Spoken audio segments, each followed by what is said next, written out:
Hello to everyone. Welcome to Putting on the Mind of Christ, the inner work of Christian spirituality. You are loved with an everlasting love. This is your Pastor Yati. Today I'm going to talk about the dark night of the senses.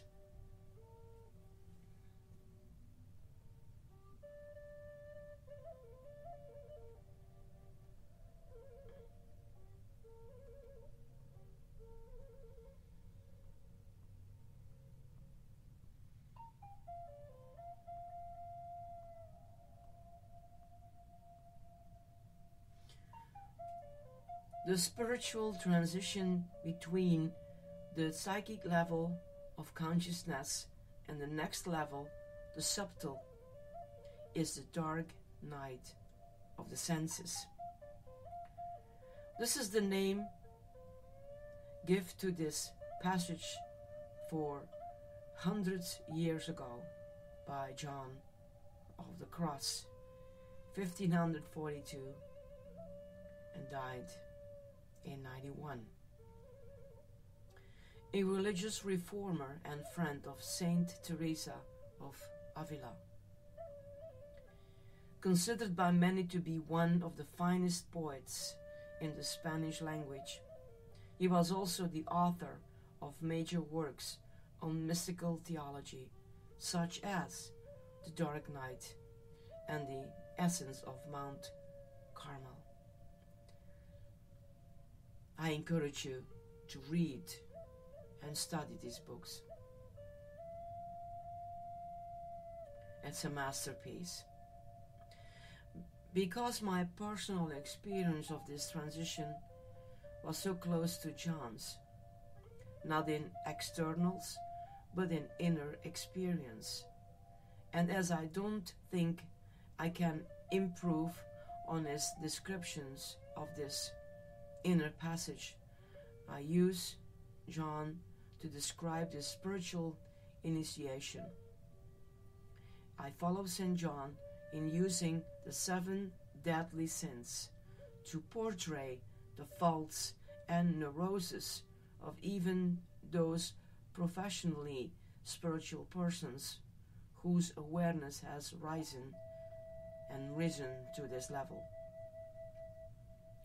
The inner dynamics of this passage can be understood both in terms of modern depth psychology and in terms of metaphysical principles. For example, the existence of higher and lower spiritual vibrations. It is also important to note the advent of what the Christian tradition has called infused contemplation, and some Hindus call Kundalini, the infusion of energies from the higher self. The dark night of the senses constitutes the transition between the psychic and the subtle levels of consciousness. The name Dark Night of the Senses was coined by the Carmelite priest St. John of the Cross in the 16th century and has been accepted into much of the Christian spiritual traditions since that time. In one of the Western Christian esoteric traditions, these transitions is called the Transfiguration or Third Spiritual Initiation, and is the spiritual initiation symbolized by the Gospel account of Jesus' transfiguration. According to the same tradition, the first initiation is symbolized in the Gospels by Jesus' infancy narrative and is called the birth of the Christ. In the soul.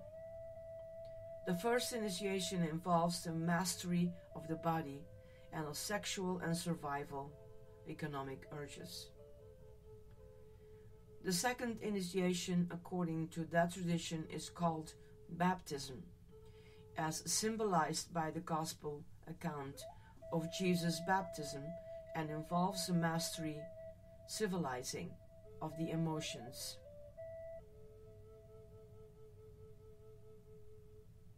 Some evangelical born-again conversions may result from the taking of the first or second initiation or the experiential climaxes of those initiations.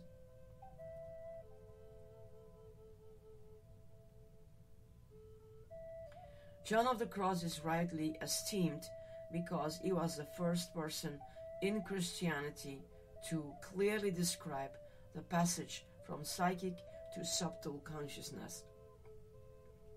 Even though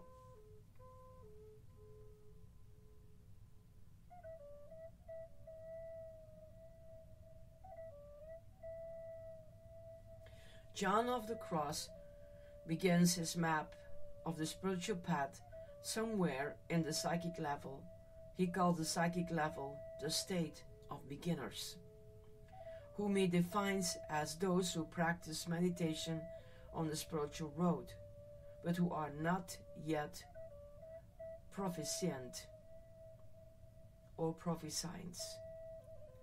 A person in this beginning state is, by John's own definition, already a meditator, a person who has become accustomed to praying always with eyes focused more within than without. 1 Thessalonians 5:17, and write this down, please. Not only that, but a person like John himself has already developed his or her inner psychic senses in a manner sufficient to actually see and feel with great accuracy the work that the Spirit is accomplishing within the psyche.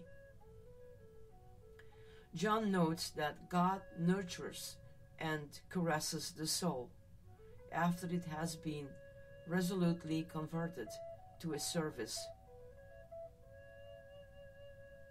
Emphasis added, like a loving mother who warms her child with the heat of her bosom, nurses it with good milk and tender food, and carries it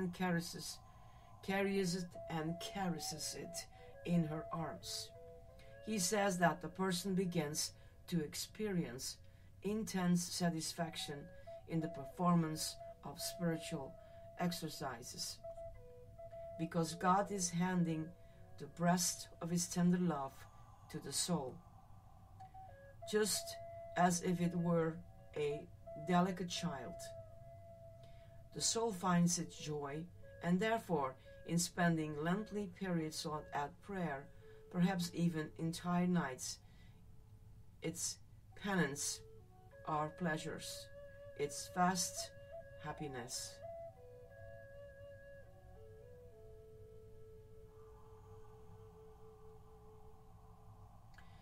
After we have become competent at the psyche level, we begin to feel within ourselves the subtle vibrations of the next high level of consciousness, the subtle level. Neither God nor the soul waste time. As soon as we are competent at one level, the next transition begins. In the Christian tradition, these subtle energies are usually called infused contemplation, with the emphasis being on the action of God by means of the higher subtle energies. The mediator is seen as a passive recipient. In some Eastern traditions, the energies are called the Kundalini, and the emphasis is on the effects these energies sometimes have on the body and emotions. Sometimes the arrival of infused contemplation or Kundalini causes great disturbance. The American mystic Lawrence Richardson reports that he first tried to learn a secret meditation, breathing techniques from an Orthodox church, but was turned away because he was not a member. So he learned another one form, a yoga monastery. He began doing 450 of the breathing exercises a day, lasting for hours.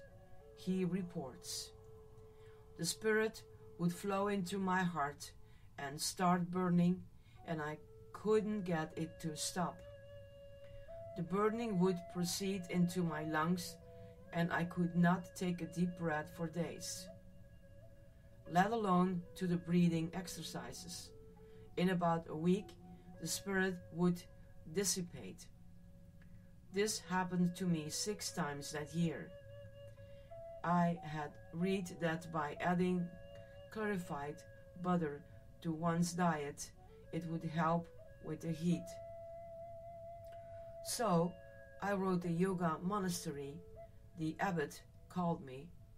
Quite concerned, he stressed very forcefully that I was about to permanently damage my nervous system, and instructed me to cut back on my devotional routine now. When I resigned myself to fewer breeds, the problem never returned." I also know a young person who opened up to the Kundalini by the use of street drugs. In this person, the fire burned for months, almost incapacitating the person. That person is still recovering under the guidance of a spiritual master. I have also known of several priests who, by intense spiritual exercise, open themselves to the energies of infused contemplation. But intellectually, for whatever reason, they were apparently unable or unwilling to let go of the rigid mythic belief system in which they had been schooled. Their inner battle between head and heart resulted in disaster. They ended up in mental hospitals after suffering nervous breakdowns. I don't think any of them has fully recovered.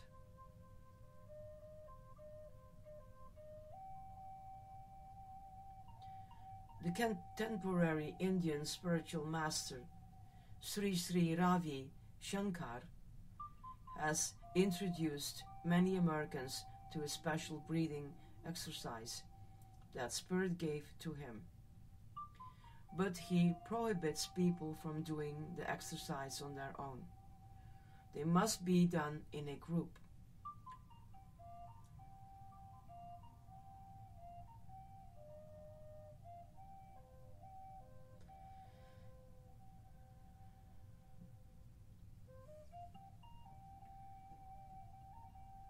In many monasteries and seminaries, infused contemplation brings on what I call the greeny 90s. I remember them from my own days.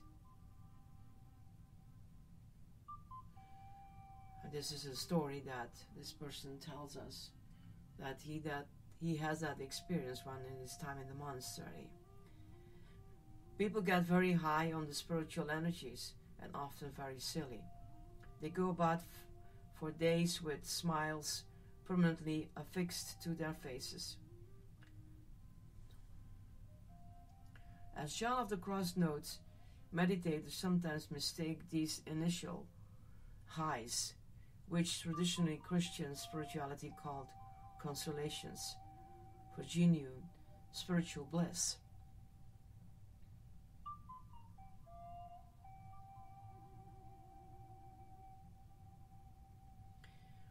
Regarding infused contemplation, the vibrations coming into the psyche from the subtle level or higher than anything we have felt before. They are exquisitely beautiful, warm, intelligent, and dazzling. We would rather pray than do anything else, because we know there is nothing else that could possibly make us feel any better.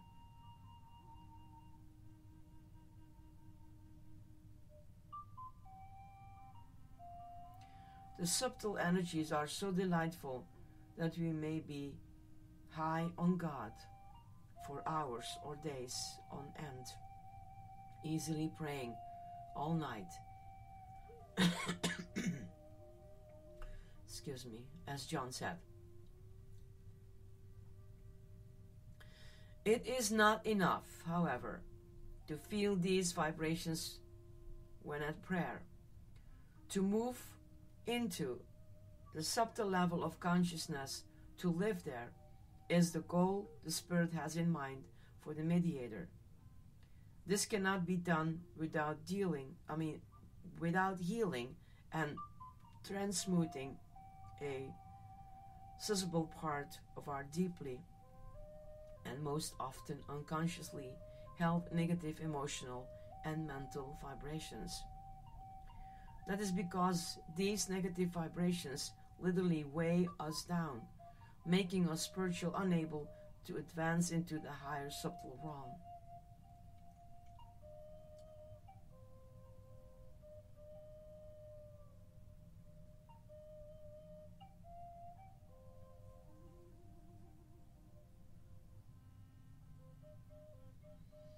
A definite quantity of these heavy negative vibrations therefore must be transmuted by the incoming subtle energies, changed into a lighter and faster vibration of energy, for us to graduate into the subtle level. I say definite quantity, heavy, lighter, and faster, not because we can actually weigh or clock these vibrations physically, but because these physical terms are analogous to what is happening on the astral level. To give a concrete example, we feel lighter emotionally when we come out of a depression or a period of sadness or release a fear. This is the type of transmuting of energy from a heavy form to a lighter one that the subtle energies brings about. Each level of consciousness has a distinct vibratory frequency. It is analogous to the frequencies of the physical scale or the colors of the rainbow. Matter vibrates at the densest frequency and possesses the least consciousness. The subtle energy, in contrast, have great inherent intelligence. They have such a great amount of inherent intelligence as well as beauty and power that one can properly call them angelic. The negative emotional vibrations are most often locked away by denial in the shadow sections of the person's astral body. There are also negative mental vibrations stored in the thought body, the higher portion of the astral body. These includes beliefs like, I am not a worthy person, nobody loves me, I never get a break, everything always goes wrong for me, and etc. This negativity will burn up like fire when the subtle energies, at first so wondrous, pleasant, finally hit those dark concerns of the psyche. The subtle vibrations will reach those dark corners when the mediator finally relaxes enough, trusts the spiritual process, and lets go of fear, breathing it out, so to speak. In fact, a good capsule definition for the spiritual path is that it is a never-ending process of relaxing, of breathing in light, breathing out fear, and coming into fear's opposites, which is love. 1 John 4, verse 18.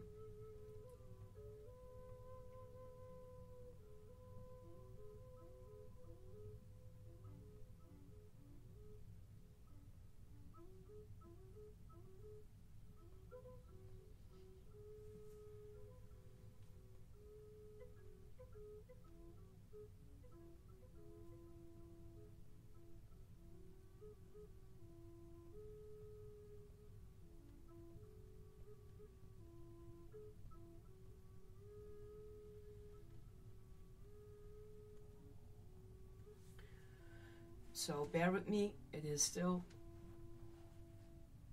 a long insight that I will explain to you. St. John of the Cross spends half of his account of the dark night of the senses describing the spiritually weak condition of beginners. He does a masterful job describing the neurotic egotisms and the selfishness that afflicts beginning contemplative. Beginners will only be able to clearly see their egotism in hindsight. After the inner purification is over, he says. This too is the case at every level, and why one must have complete trust and faith in God and in the spiritual healing process itself. One can never see what exactness where one is going. One can only see afterwards where one has been.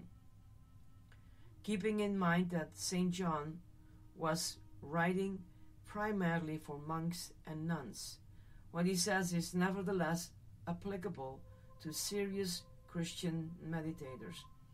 He says that beginners conduct themselves in a very weak and imperfect manner.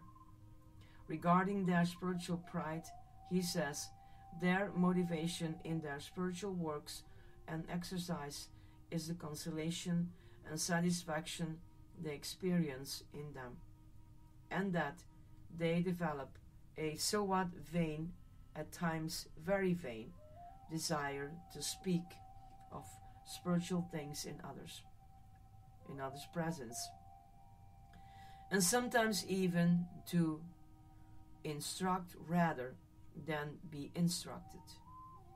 In their hearts they condemn others who do not seem to have the kind of devotion they would like them to have. They do not want anyone except themselves to appear holy. They want others to recognize their spirit and devotion.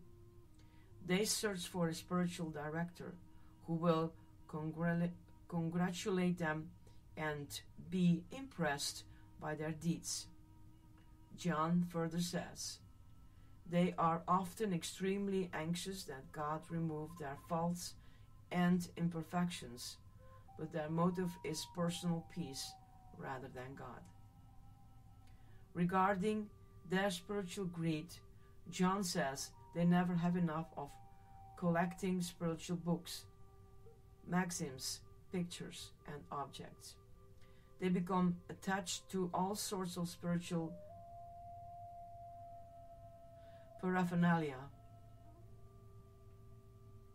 This trait is noticeable today in the New Age movement. There is a constant collecting of workshops,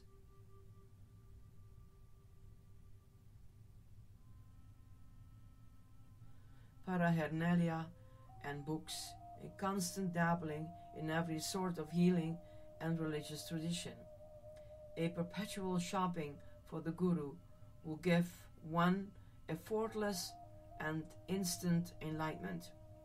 It has also remained a problem in traditional seminaries, monasteries, and convents. As for spiritual lust, John says beginners often try to get inordinate pleasures from spiritual exercises, from their attraction to spiritual persons and instructors, and from either indulging or fearing the impure thoughts and feelings that arise during prayer. These thoughts and feelings are to be expected at this stage as repressed unconscious emotions begin to loosen up and enter the light of awareness. Regarding anger, John says beginners become peevish when they don't get consolations in prayer. They also become angry over the sins of others, reprove these others, setting themselves up as lords of virtue, and in becoming aware of their own imperfections, they grow angry with themselves. They want to become saints in a day. They also make great resolutions and get angry with themselves when they can't keep them. Regarding gluttony, John says, these beginners get such great delight with spiritual practices, they go overboard and kill themselves with penance or weaken themselves by fasts. They become attached to a pleasure in prayer and seek that rather than God. They neglect their other duties and are generally willful and stubborn.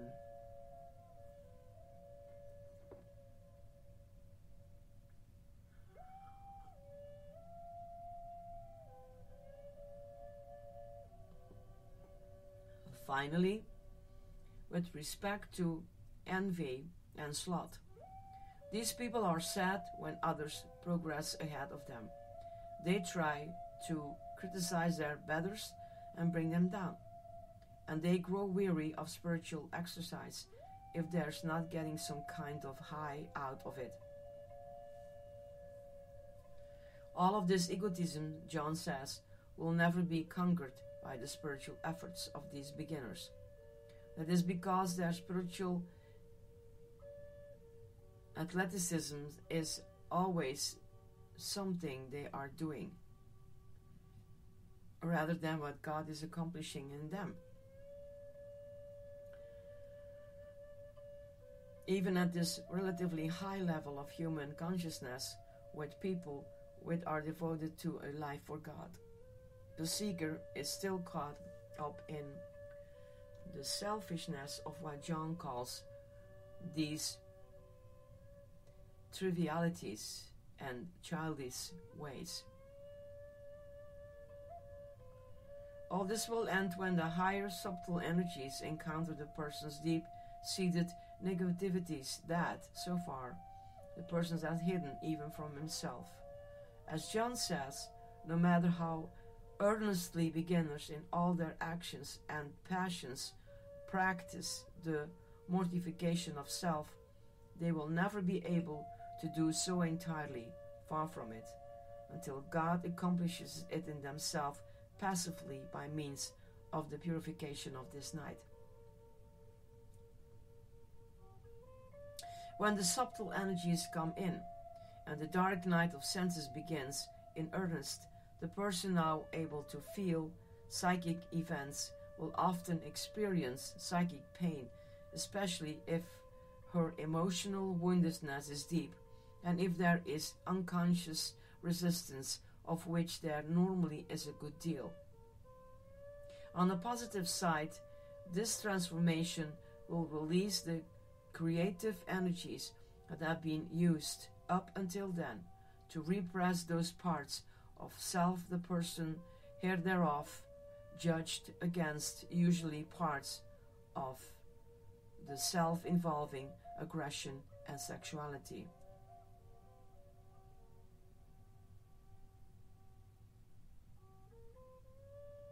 The transformation will unlock the truths, usually trapped in denial, that have to be faced and accepted in the end. The person having been set free by the truth will be far better off emotionally and usually physically.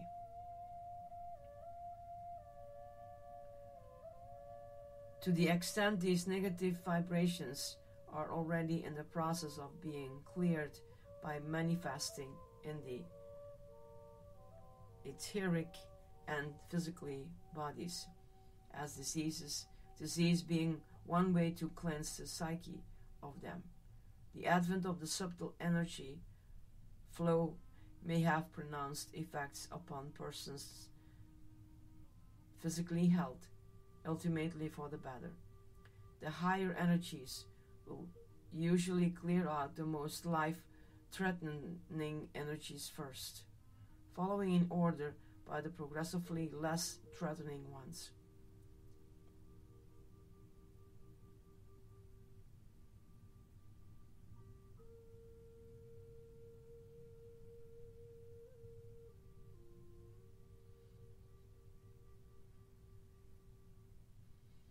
I am not saying that a realization of the original causes of one's neurosis or emotional damages is necessary here as it is in psychotherapy. So listen very carefully. It is not, though a psychologically educated contemporary Christian will likely be made aware of some of these causes as the dark progresses.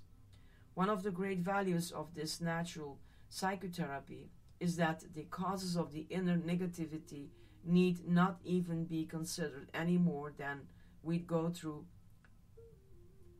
last week trash saying, here's the remnants of Sunday's dinner, and here's Tuesday's lunch. You just toss the trash and be done with it.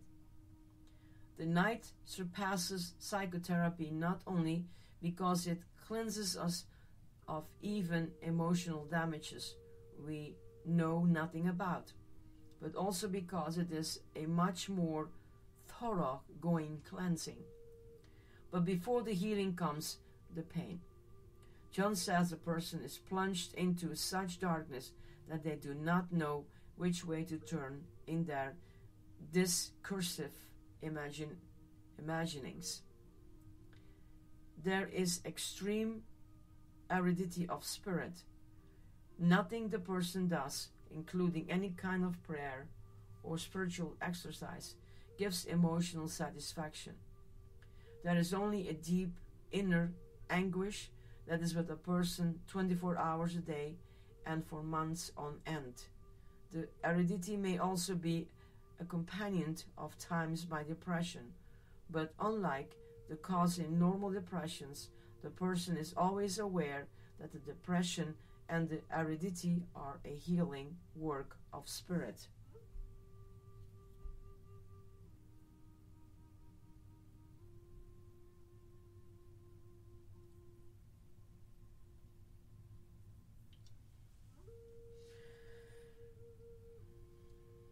I make this distinction between normal depression and the dark night of the senses, following John, who labels what I've called normal depression melancholy. It could be that normal depression experienced at the lower levels of consciousness, when the person is lacking the considerable awareness of self that the experienced meditator has, are also caused by the light the higher self is sending to the person to clear away denials and neurosis. If so, then even normal depression could be seen not so much as a disease, the view of most contemporary psychiatrists, but as a spiritual initiation meant to bring the person to a higher level of awareness. With the advent of this night, vocal prayer becomes almost impossible. Visualizations, the contemporary term of imaginative prayer, likewise becomes almost impossible. Spiritual exercise that were once enjoyable becomes onerous, an ordeal, and sometimes an object of revulsion and disgust. Nor does anything else help or ease the situation. The person is often racked by feelings of lust, anger, and confusion as the repressed contents of the unconscious surface. John calls this evil spirits, the spiritual fornication, blasphemy, and vertigo, confusion. For example, John says an angel of Satan, which is the spirit of fornication, is given to some to buffet their senses with strong and abominable temptations, and afflicts their spirit with full thoughts and very vivid images, which sometimes is a pain worse than death for them, emphasizes Edith. At other times he says, a blasphemous spirit is added. It commingles intolerance, blasphemies, with all one's thoughts and ideas. Sometimes these blasphemies are so strong, suggested to the imaginations, that the soul is almost made to pronounce them, which is a great torment to it. John is describing repressed aggression, especially aggression against religious authority. These two passages from John give some inkling of the spiritual damage that has been caused by the church repressions of sexual expressions and genuine self-asserting through the centuries, to the point that millions of Christians hold significant amounts of repressed anger directed against their churches. Like the Pharisees of Jesus' time, the church has often heaped up huge burdens upon its followers, burdens sometimes so oppressive that they have kept many Christians from entering the consciousness of Jesus' kingdom. Luke 46 and 52, Matthew 23, chapter 1 to 36.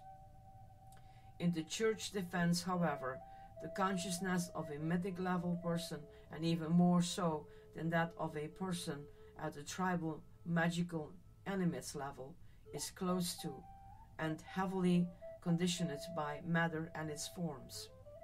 The disciplining of sexuality and aggression is a difficult issue for such persons.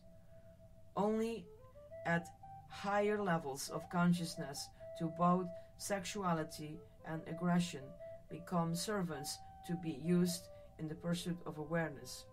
At the lower levels, it is often the person who is the servant, with the sexuality and aggression as the masters, and it is mostly persons at these lower levels that, until recently, the church has had to serve.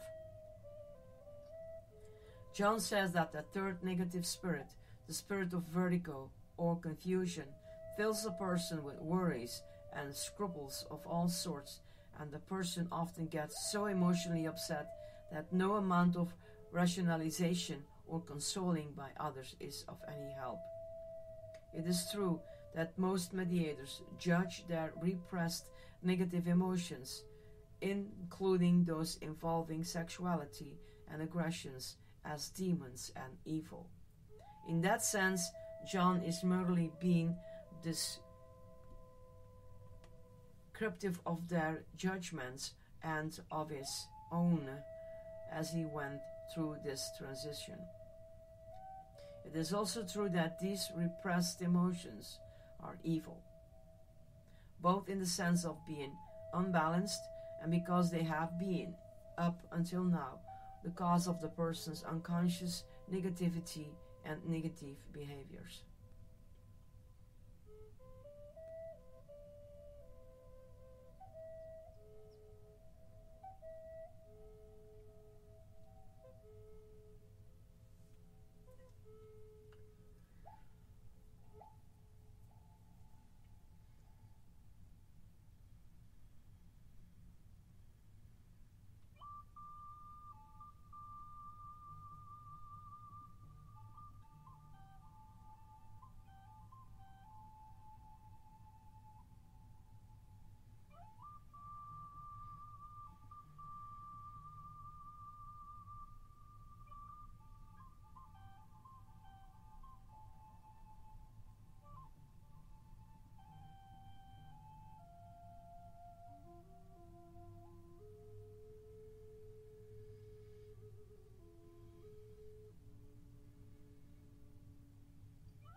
The archangel Lucifer's job, as assigned by God, is to be in charge of the negative pole of creation.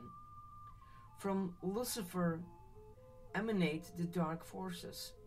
First and foremost, fear, the true opposite of love, and then countless other negative angels, energies who carry the negative emotions of pride, anger, lust, envy, sloth, jealousy, covetousness, selfishness, greed, and etc.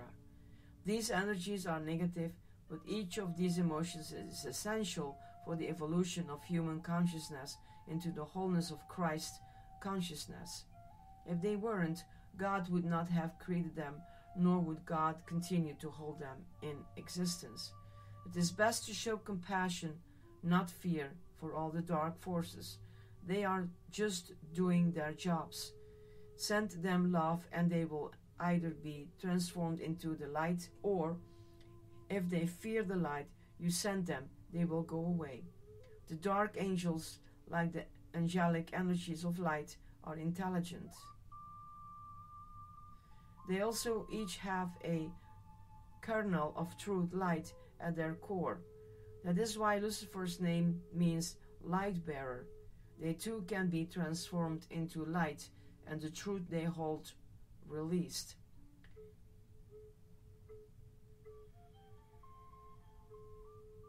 Let me give a practical example. Suppose a little girl is physically abused by a man. What often happens is that part of her soul becomes so damaged and fearful because of this abuse that it splits off from her conscious awareness.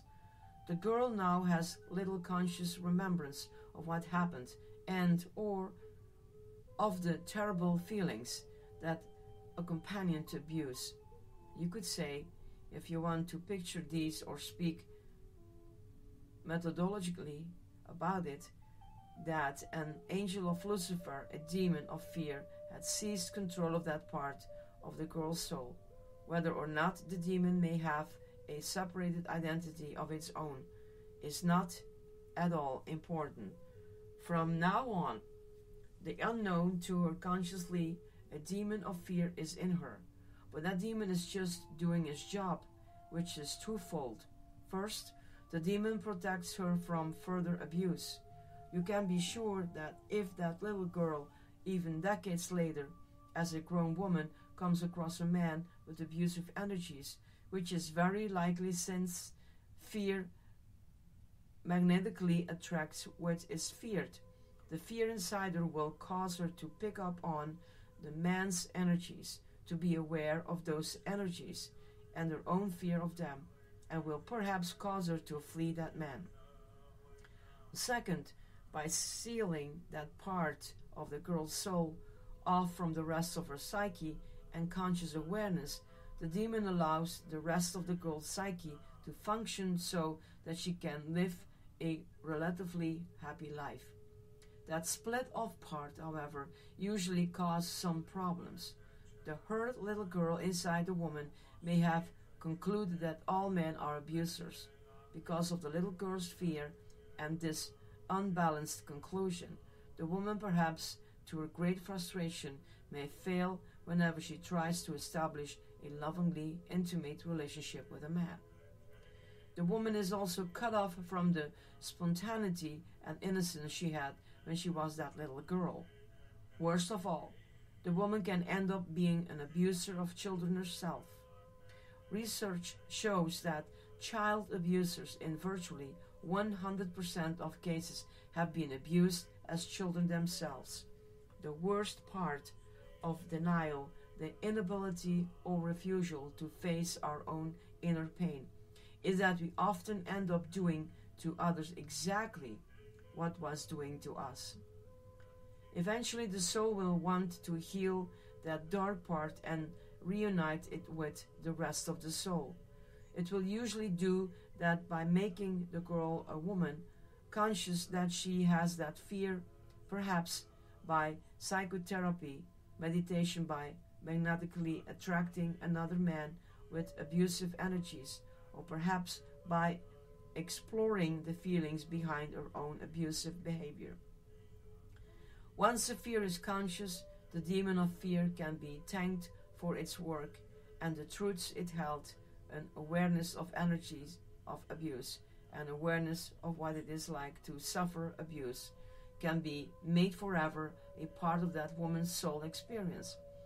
The little girl's spontaneity and innocence can also be restored, and the lie of the demon that all men are abusers can be released.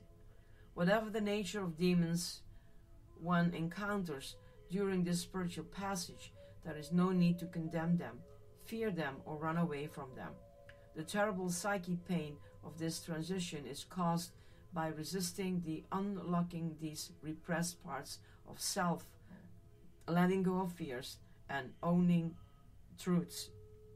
And the length of the passage is also a result of resistance, condemning, fearing, running away from, or fighting these demons increases the resistance and pain, and it prolongs the agony.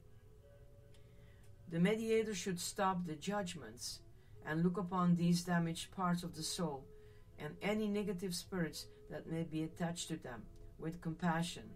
The meditator should relax, surrender to God in trust, and simply allow the healing process to do its work quickly and with a minimum of resistance and pain.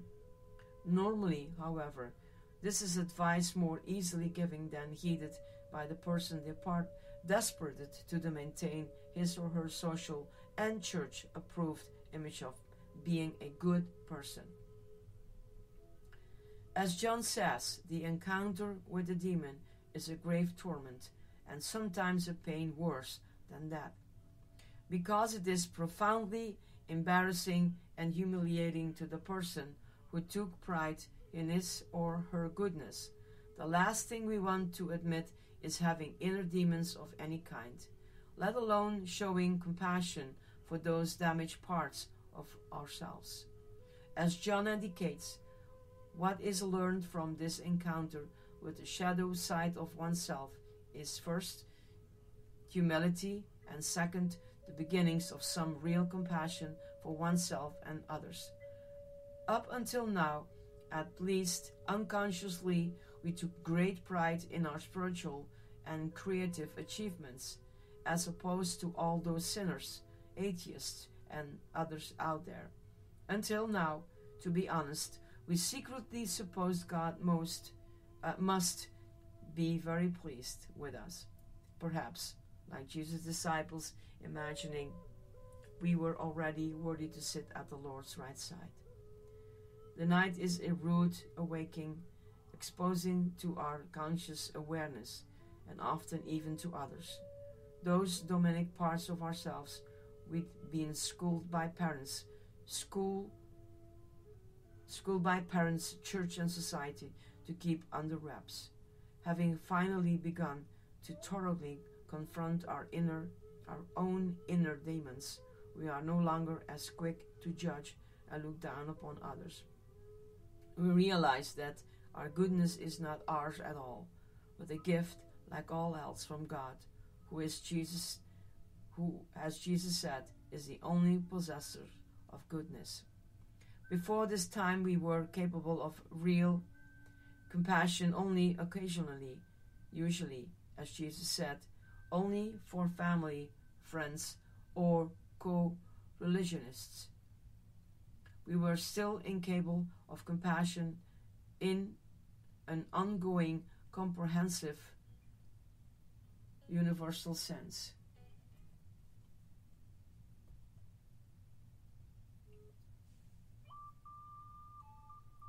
Rather, we usually pitied others. We judged normally in terms of externals such as church attendance, professed beliefs, or behaviors, less virtuous or less well off than ourselves. A prime example of this pity masquerading as compassion is the attitude of many towards gay persons, prisoners, and intravenous drug users with AIDS. Such so-called compassion is actually a simple-minded way of looking down upon others. Compassion as virtue, that is, as an habitually empathetic attitude towards all persons, comes only after the night of senses. In speaking of compassion, I am using both contemporary term and the term that is the goal of Buddhist spirituality. Compassion, in the Buddhist sense, and in the sense I am describing here, is identical to Christian love, the non-judgmental, unconditional love that is the goal of Christian spirituality. The goal of the dark night of senses is none other than the emergence in a person of the spiritual capacity for universal love.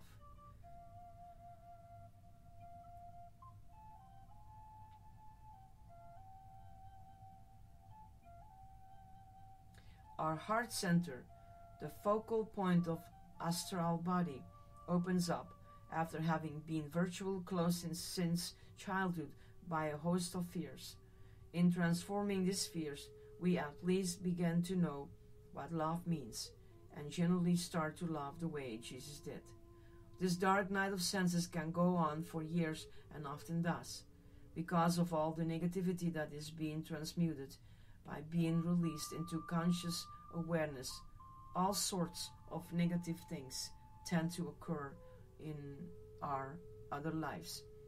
This is because negative thoughts and negative emotions, conscious or unconscious, produces by the laws of manifestation negative external consequences in a person's life.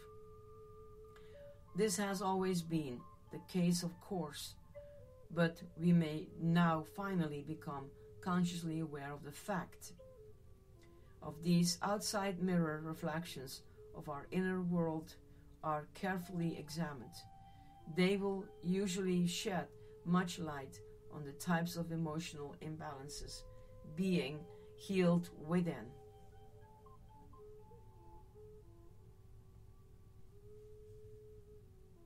Perhaps they will illuminate the nature of the negative false beliefs we harbor about ourselves, so we can work with the external to heal the internal and vice versa.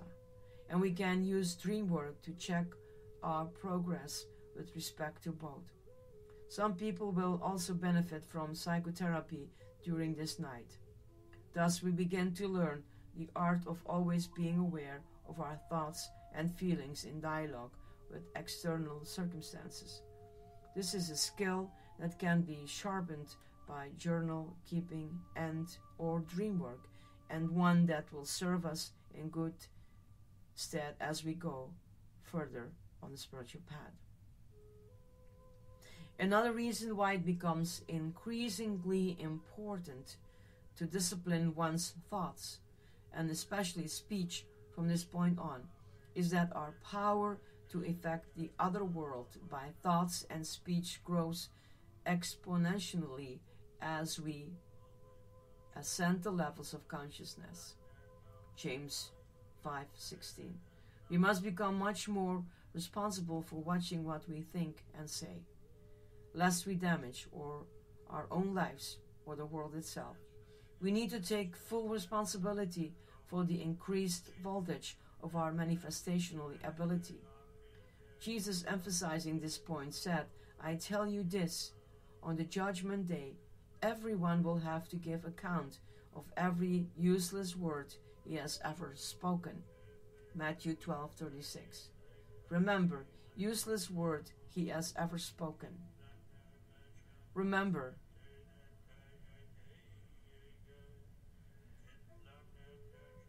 great physic power, thank God, comes to us exactly proportionated to our growth in awareness, responsibleness, and love, and is not available to those of lesser spiritual growth. Eventually, the night will come to its natural end, and I use the word natural here and elsewhere for a reason. Unlike most of the traditional Christian accounts of the spiritual path, I call nothing that happens on the path supernatural. I have long thought that the distinction between natural and supernatural, and sacred and profound, natural and miraculous, creates more confusion than it sheds light.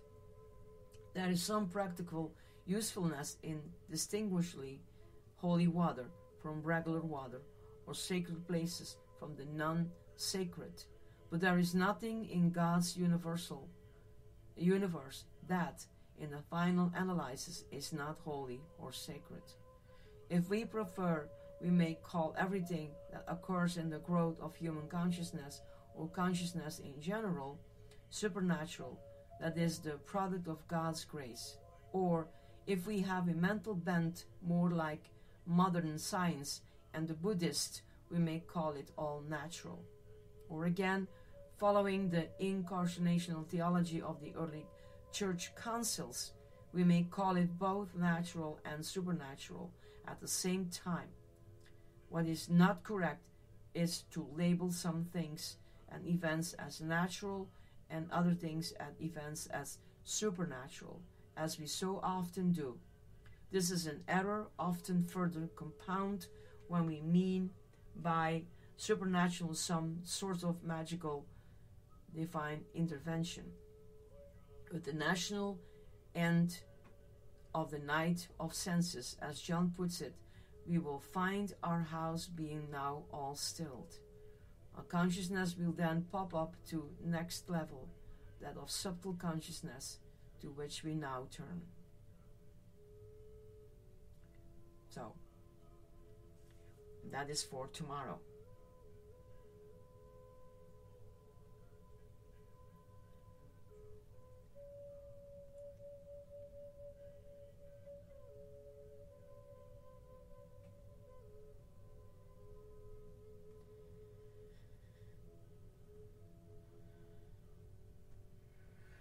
So, I know it's long conversation, right?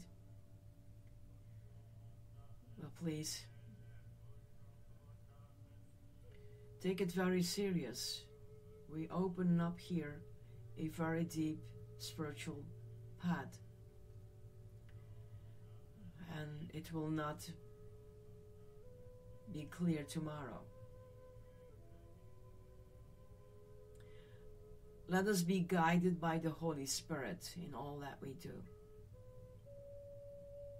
Let us be aware that we walk on holy ground. And everything we do is seen, not as a judgment or a pointed finger that I see you wrongdoing again. No. As a grace of God that helps us to grow inner deep. May God bless you and protect you. May He keep you from all harm. And may His light shine upon you. God bless and have a very spiritual inside day. Enjoy it. It's worth to receive it and to see things coming unfold. God bless. This is your Pastor Yeti. Bye.